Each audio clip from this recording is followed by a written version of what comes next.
Hero 1, of course, Puma was Season 1 and 2 champion. Excuse me. Yeah, it was a pretty sick final. I remember I won $50 from Idra on that final. He said that Protoss was going to win. I had faith in Puma. It's pretty awesome.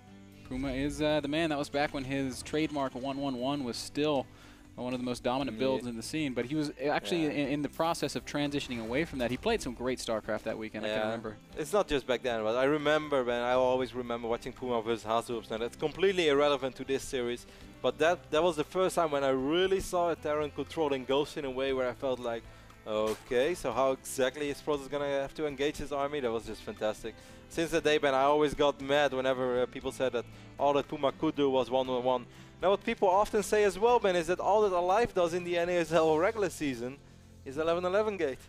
11-11 Rex, Kev, and as it turns out, people's claims are not completely without warrant, as we do see the proxy T-Rex going down here on just off center in the middle of the map on Ohana. Of course, 11-11 Rax. I mean, what can we say about it that hasn't been said before? It's a strong cheese. It's the most aggressive 2-Rax variation that exists.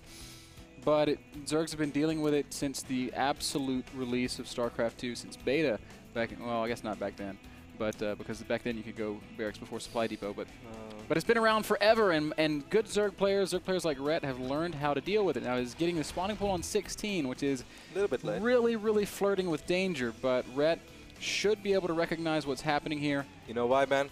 Because Rhett laughs in the face of danger. What? That's a Warcraft 3 unit. Never mind. You don't get those jokes. You're not as a real nerd as I am.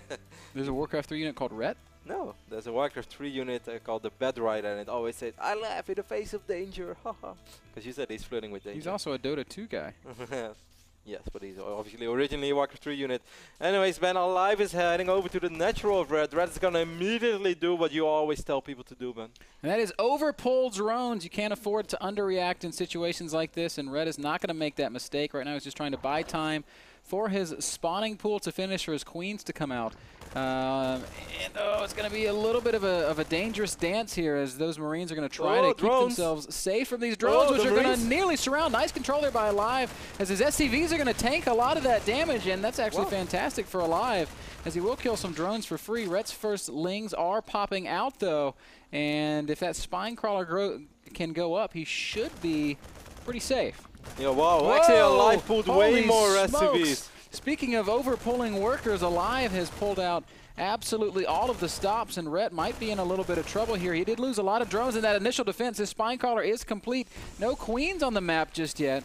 aLive still has a few workers at home as well, man. This is not everything. Red is going to pull the links and drones right now, but he's losing so much. Oh, this is going to work. Kevin, Rhett has taken too much damage, and as that bunker becomes more and more close to completion, I think aLive is becoming closer and closer to certain victory.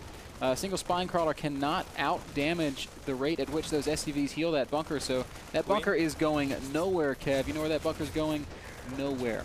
That's what Andre and Dan always say. Well, bunkers don't move anyway, so I guess. I would be very weird if that bunker suddenly decides to lift up and drop in, settle down in the main base of Red. But Red has a lot of links though, Ben. He might be able to pick off the SCV, and now he will be able to kill that bunker.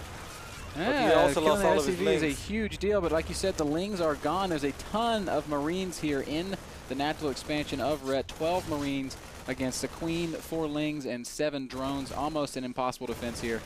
aLive needs to be patient, kill that hatchery, and then do whatever the heck it is you want to do aLive.